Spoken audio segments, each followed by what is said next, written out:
could be F. It might move down to F. Stay tuned. Next up, we have a drink date. I'm thinking a bar, a winery, some sort of thing where the S tier. S tier. S tier. Going out, having drinks, 900% S tier. Here's why.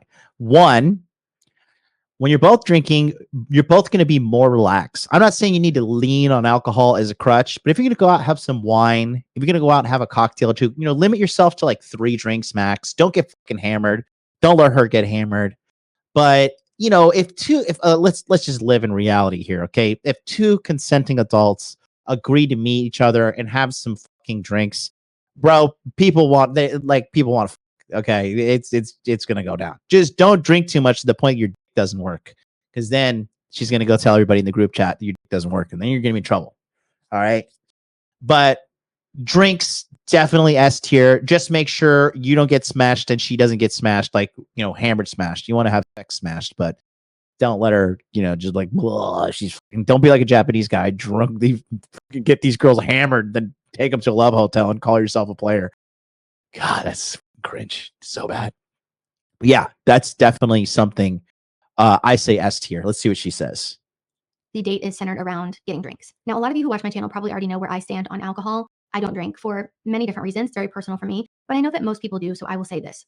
If this is the route you're going to go for a first date, be responsible about it. Now, I would recommend being completely in control of yourself and able to think clearly on a first date. I think this can go downhill pretty quickly. So make sure that you're being responsible. You don't want to be the guy who gets sloppy drunk on the first date or ever. It's just not a good look. I don't necessarily think having a lot of alcohol involved leads to anything positive. Again, I know that I'm in the minority on the drinks because I don't drink at all. I'm totally sober.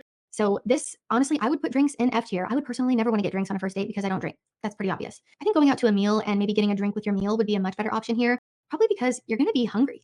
Like if you get off work and you meet up for drinks, aren't you hungry? Like I'd want to eat. Maybe you do drinks and appetizers. I don't know, but at that point, you're kind of just doing a more informal meal type thing. So I'm going to put drinks only in C tier just because a date that is centered around alcohol with no food involved could go south. And I really wouldn't recommend having any more than 2 drinks on a first date just because you're trying to get to know this person and see if you're compatible. You should be in a sober state of mind while you do that. Yeah, exactly. I said 3 drinks, but she said 2. Living Lord says 2 because he's Jim Chad. Ambiance, conversation. Yeah. If she likes you and you like her, your guy's going to drink more too. But like, if you want to cap it at 2 drinks, it's fine. I have, dude, just I have met some smoke shows that we just had first date. And the thing is, again, it's kind of like coffee.